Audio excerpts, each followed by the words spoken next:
Welcome back to your daily dose of discovery. Let's unravel today's intriguing question.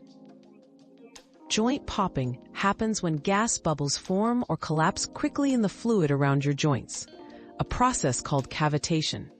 This is completely normal and painless because no damage occurs, just a quick release of pressure. So when you hear a pop, it's simply your joints adjusting and staying flexible, not a sign of harm. We've quenched today's curiosity, but there's always more to learn. Keep the curiosity alive by subscribing and joining us for our next adventure.